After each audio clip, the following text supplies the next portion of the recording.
Estamos subestimando Loki há tempo demais. Todos sabíamos que ele era forte, mas chegou a hora de começarmos a enxergá-lo como um monstro no mesmo nível de Barba Branca, Kaido e Big Mom. Não é cedo demais e não é exagero.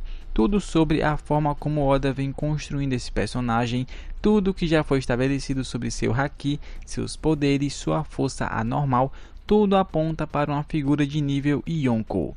E o mais importante, todas as peças de sua história apontam que Loki reinou como o Yonkou anterior a Shanks, o imperador não coroado único, o único sem tripulação, sem império, simplesmente um ato solo que causava caos pelos mares. Hoje vamos juntar as peças da história de Loki, além de explicar por que os leitores precisam começar a se acostumar com a ideia de que esse personagem muito em breve será revelado como mais um pirata de nível Yonkou, que Oda vem aguardando como uma de suas grandes revelações na história há muito tempo. Para começar, a insanidade dos efeitos de Loki ao nascer é basicamente incomparável a qualquer outra coisa que vimos em One Piece. Já vimos monstros como Oden, que desde a infância era capaz de derrotar ursos e depois legiões de samurais sozinho, e a Big Mom, que com apenas 5 anos foi capaz de aniquilar sozinha uma vila de gigantes de Elbaf. Mas Loki eleva tudo isso a um nível completamente diferente. Esqueça a infância. Loki, literalmente, como um bebê recém-nascido, já era mais forte que 99,99% do mundo de One Piece. Ele sobreviveu à queda do topo da árvore do átomo, algo que aparentemente teria matado seu irmão adulto. Derrotou monstros titânicos do submundo e escalou a árvore de volta. Se a régua para aberrações da natureza já estava alta com Big Mom, Oden e Kaido na infância, Loki simplesmente quebrou essa régua. E o fato de ele ser de longe o bebê mais forte de One Piece pode parecer uma piada, mas do jeito que Oda gosta de destacar personagens, isso é extremamente significativo. Por um lado, é verdade que em One Piece você não precisa ser forte desde cedo para se tornar extremamente poderoso mais tarde. Muitos personagens como Luffy, Zoro, Shanks, etc. não eram absurdamente fortes quando jovens, mas ao mesmo tempo, se um personagem é monstruosamente forte desde jovem, então ele está garantido como um dos maiores no auge. Por exemplo, o fato de Big Mom ser capaz de fazer aquilo com os gigantes de Elbaf quando criança basicamente garantia que ela alcançaria nível Yonkou quando adulta. Lembre-se, a Madre Carmel, a maior olheira da marinha, avaliou imediatamente que Charlotte Linen aos 5 anos com certeza cresceria e se tornaria no mínimo de nível almirante ou mais, se entrasse na marinha. A força monstruosa de Big Mom na infância garantiu sua posição no topo quando adulta. De forma parecida, Oden fazia efeitos sobre humanos com 4 anos. Embora nunca tenhamos visto Oden no auge, já que morreu jovem, ele tinha a mesma idade de Kaido quando duelaram, e quase o matou. Se tivessem continuado a crescer em força como Kaido, seu pico teria sido equivalente ao dele.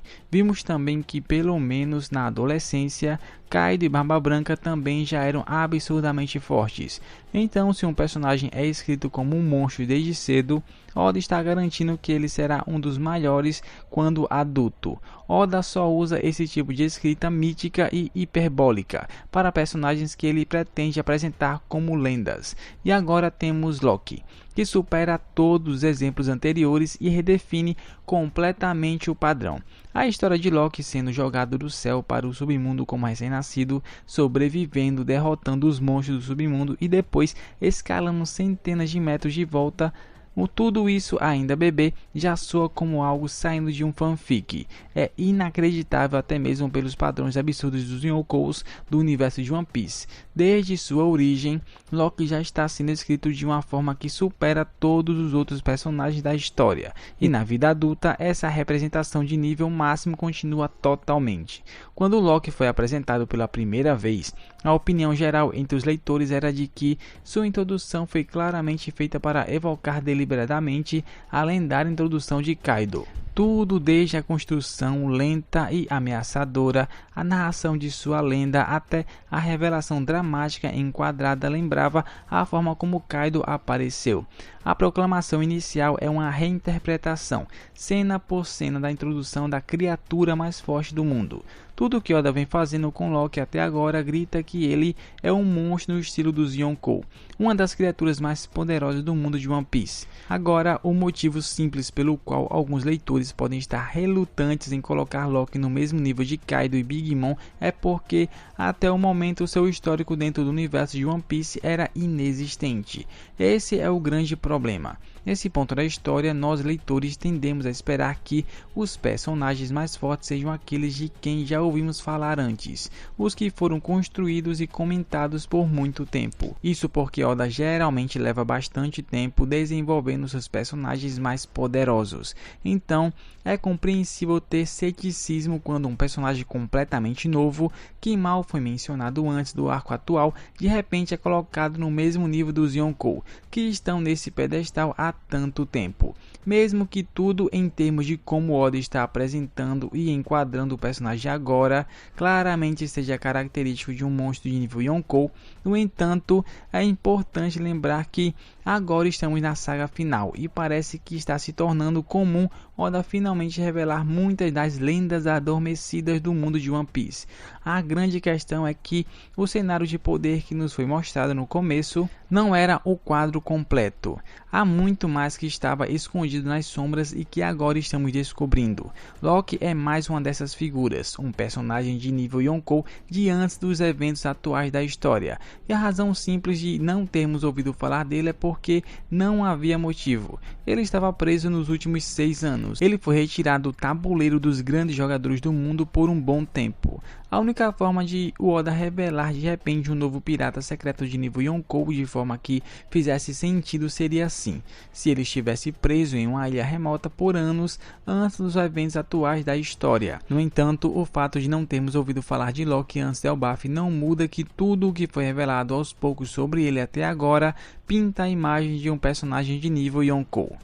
Para começar a montar a história de Loki, ele se tornou um pária de Elbaf depois de supostamente matar seu pai, Harald, há 14 anos. E nos 8 anos seguintes, Loki aparentemente causou destruição pelo Novo Mundo, com literalmente ninguém nos mares sendo capaz de detê-lo, até mesmo Shanks. Ninguém conseguia parar Loki. Você pode argumentar que isso não significa que todo mundo tentou enfrentá-lo, e é verdade, mas sabemos que Loki é um personagem obcecado em destruir o mundo. Sabemos que ele construiu uma reputação por tentar trazer ruína ao mundo. Sabemos que todos, desde os gigantes de Elbaf até Gaban, estão especificamente preocupados com o que o Loki fará se for libertado. Isso sugere que Loki, durante seus 8 anos de destruição nos mares, foi um terror indiscriminado que realmente estava tentando atacar o mundo como um todo. A recompensa de Loki de 2,6 bilhões de beris também é a maior recompensa de qualquer personagem de One Piece que atue sozinho. Ou seja, uma figura independente, sem tripulação, guilda ou aliança que o apoie. A recompensa de Loki como pirata solitário já era maior do que a de Barba Negra, com todo o império por trás dele. Isso significa duas coisas. Primeiro, que Loki de fato passou por um surto insano de destruição no Novo Mundo, o que o levou a acumular uma recompensa inédita para um indivíduo solitário. Segundo, que Loki era forte demais para ser capturado por qualquer fuzileiro naval, incluindo os almirantes. Lembre-se, durante esse período Loki teria a quarta maior recompensa entre os piratas dos mares, atrás apenas de Barba Branca, Kaido e Big Mom. Isso o tornava a quarta maior prioridade de captura para a marinha no mundo inteiro. Agora, é claro que os fuzileiros geralmente não tentam capturar Barba Branca, Kaido e Big Mom porque eles são líderes de grandes organizações com vastos impérios militares. Mas então, qual seria a desculpa para Loki? A maioria dos leitores costuma dizer que os almirantes não tentam capturar os Yonkous porque A. Eles são individualmente fortes demais para serem capturados, ou B. possuem forças militares tão grandes que seria necessário iniciar uma guerra total para capturá-los. Mas no caso de Loki, o argumento B não se aplica. Loki era apenas um homem sozinho, um exilado de Elbaf, causando destruição no mar por conta própria. Isso significa que o fato de ele ter causado destruição pelos mares por 8 anos seguidos, acumulando a recompensa de 2,6 bilhões de beris e se tornando um dos 4 piratas mais procurados do mundo, sem absolutamente nenhuma tripulação ou apoio, e mesmo assim nenhum fuzileiro naval ou almirante o capturou, só pode significar logicamente uma coisa: eles não conseguiram, porque ele era forte demais. Não há outro argumento que explique isso. Sabemos que a marinha envia seus almirantes atrás de qualquer pirata ativo e forte no Novo Mundo que não seja um Yonkou ou parte de uma tripulação de Yonkou. É por isso que Fujitora foi designado para capturar Luffy e Law. E é por isso que Ryokugyo capturou Weevil. E é por isso que Ryokugyo capturou King e Queen depois da queda dos Piratas das Feras. O simples fato de que Loki causou destruição por 8 anos, atingiu uma recompensa de 2,6 bilhões de beris e não tinha nenhuma associação com o Yonkou em combate e domínio de técnicas, completando um conjunto de habilidades absolutamente aterrorizante. Mesmo se ignorássemos tudo sobre o passado e a reputação de Loki, apenas olhando para suas habilidades no papel, ele possui uma combinação insana de poderes, algo nunca visto antes em One Piece. Para começar, os atributos físicos básicos de Loki talvez sejam os maiores de toda a história, superando até mesmo Kaido e Big Mom. Loki, afinal, é um gigante ancestral, a raça mais forte de One Piece, o que já lhe dá uma vantagem genética em relação a todos os outros monstros físicos da série. Mas mesmo entre os gigantes ancestrais, Loki é uma anomalia, e isso não pode ser enfatizado o suficiente, pois é ridicularmente absurdo.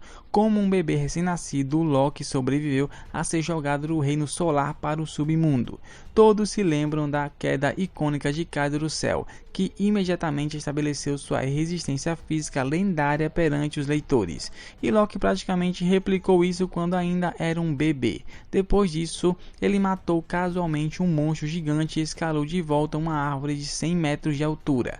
Se Kaido e Big Mom eram até então o padrão de aberrações da natureza, com corpos físicos absurdos, Loki simplesmente os superou. Ele claramente nasceu com as capacidades físicas mais monstruosas que já vimos, mas no fim das contas, força física nem sempre importa tanto assim em One Piece.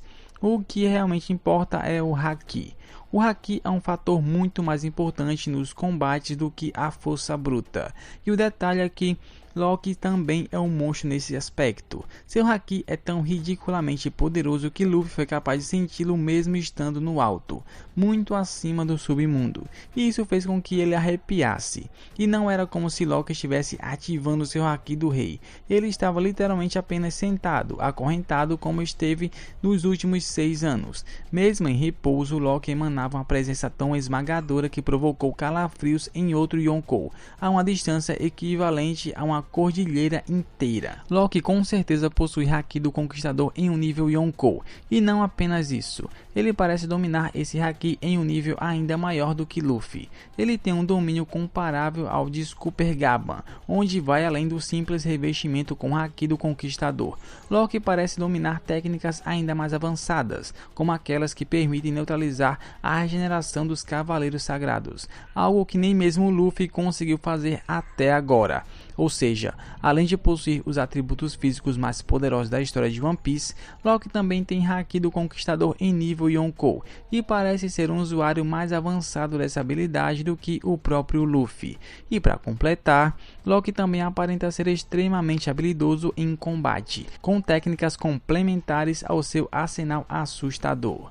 Com o Haki da observação aparentemente no mesmo nível do Luffy, eu teorizei que os olhos de Loki estão cobertos justamente porque ele sofre com visões de previsão do futuro que mostram o fim do mundo, algo que ele menciona repetidamente. Mas você pode assistir a essa teoria com mais detalhes em outro vídeo. Mesmo deixando a especulação de lado, está claro que o Haki da observação de Loki é de altíssimo nível. Nesse ponto ele tem os maiores atributos físicos da história de One Piece, claramente no nível de um Yonkou. Yonkou, haki do rei e um domínio extremamente avançado dele, além de no mínimo um haki da observação muito poderoso. Tudo isso já seria um argumento sólido de que Loki está no nível de um Yonkou no papel, mas ainda nem terminamos de montar esse monstro de Frankenstein. Loki também possui poderes de raio, e esses poderes nem vêm de uma Akuma no Mi, parece que vem do seu martelo. Loki foi capaz de invocar relâmpagos mesmo estando enfraquecido por Kairoseki, o que implica que é o martelo que tem o poder. Isso é reforçado pelo fato de Hajrudin ter ficado especificamente preocupado com Loki pegando o martelo, sugerindo que o martelo tem propriedades especiais. Talvez o martelo tenha comido uma Akuma no Mi, ou talvez seja simplesmente um martelo mágico de Elbaf, já que vimos que Elbaf possui fenômenos mágicos inexplicáveis. Independentemente da explicação, esse martelo é a arma mais poderosa imaginável, pois permite a Loki controlar o raio. E como vimos ao longo de One Piece, o raio é uma das habilidades mais poderosas do universo. A Goru-Goru no Mi de Enel é frequentemente considerada uma das, se não a mais poderosa Akuma no Mi do tipo Logia. Alguns ainda argumentam que é a fruta mais forte de todas. Também vimos o quão absurdamente forte é o raio da Big Mom, e como ele opera em uma escala semelhante à de Enel. Mas apesar de tudo isso, o mais impressionante é que os raios de Loki estão em uma escala completamente diferente da de Enel ou Big Mom.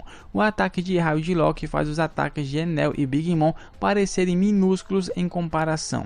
O raio de Ragnar se estende por quase toda Elbaf, superando montanhas inteiras e até o castelo dos gigantes superdimensionados. Loki basicamente carrega a Goru-Goru no Mi turbinada. Se ele pode fazer isso com Elbaf com um único golpe de Ragnar, então Loki é basicamente tão poderoso quanto Enel quando estava usando a nave Maxim.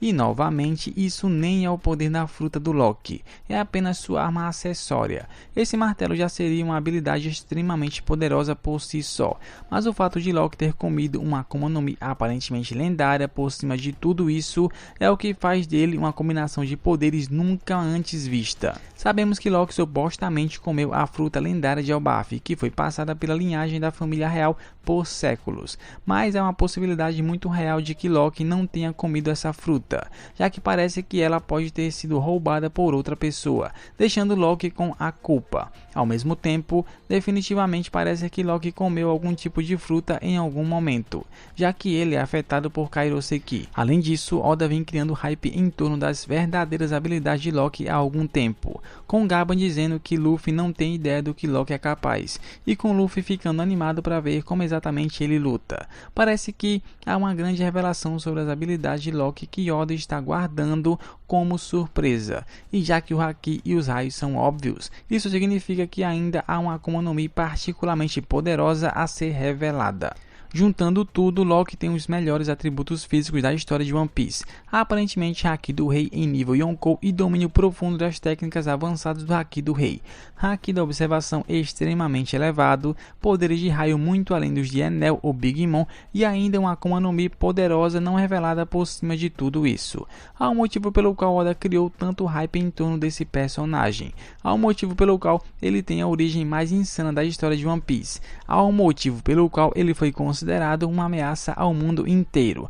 Há um motivo pelo qual ninguém no Novo Mundo conseguiu deter seu reinado de terror por 8 anos. Loki é de verdade. Ele é outro pirata oculto no nível Yonkou que esteve à espreita no mundo de One Piece o tempo todo, até que chegasse o momento certo para Oda revelá-lo. Mas deixa aí nos comentários qual você acha que é o verdadeiro limite de Loki. E se você gostou desse vídeo, deixa o seu like, se inscreva no canal e claro, ative o sininho para não perder os próximos vídeos. Muito obrigado por terem visto até aqui. Valeu!